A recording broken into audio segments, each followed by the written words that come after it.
एक बारीक इंसान अपनी ऑफिस से घर की ओर चला था। बीच रास्ते उसे एक दुकान दिखाई दी। दुकान पर एक अनोखा सा बोर्ड लगा हुआ था। लिखा था कि मेरे घर में सिर्फ मैं और मेरी माँ है। माँ बहुत बीमार रहती है और मुझे माँ के साथ ही रहना पड़ता है। अगर आपको बहुत ज्यादा जल्दबाजी हो तो आप खुद नाप तोल के सामान ले जा सकते हैं और पैसे उस पत्थर के नीचे छोड़ दीजिएगा।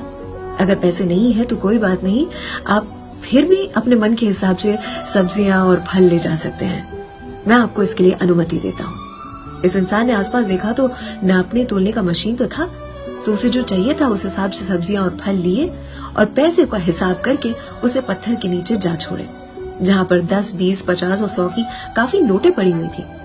अपना सामान लेकर ये तो चलता बना, लेकिन खाना खाने के बाद टहलने निकला अपनी पत्नी के साथ तो उसी डायरेक्शन में गया। वहां देखा तो फटे हाल एक आदमी फटे हुए कपड़ों में था। अधेड़ उम्र का इंसान होगा, उसी दुकान के पास खड़ा था। इस इंसान को अपनी पत्नी के साथ आते हुए देखकर बोला, साहब आज तो सब्जियां और फल खत्म हो चुके हैं, आप कल आइएगा। इस इंसान ने अपनी पत्नी के साथ मिलकर पूछा, इस बोर्ड के बारे में बताओ, क्या है कहानी। इस अधेड़ उम्र के इंसान ने जवाब दिया कि 3 साल से मेरी माँ बेहद बीमार है। अब तो माँ को लकवा भी मार गया है। एक दिन मैंने मेरी माँ से यही कहा कि माँ मैं तेरे लिए बहुत कुछ करना चाहता हूँ, लेकिन जेब में एक फूटी कौड़ी भी नहीं है। मेरी पत्नी भी चल बसी है तो माँ की देखभाल मुझे ही करनी पड़ती है। माँ ने उस दिन खांसते हुए कांपते हुए एक तकिए का सहारा लेकर उठ बैठी, भगवान से हाथ जोड़े, बड़बड़ाई और फिर मुझसे कहा, जा उसी जगह पर एक टेबल लगा, टेबल के ऊपर दुकान लगा और हमें जो चाहिए, जो हमारे नाम पर लिखा है, वो यही घर बैठे बैठे हमारे पास आएगा। मैंने कहा, माँ कैसी बहकी बहकी बातें कर रही हो, चोर उचक्कों का जमाना है। पैसे कोई रख के भी गया या सामान रख के गया हूं मैं सुबह से, कोई चुरा लेगा तो।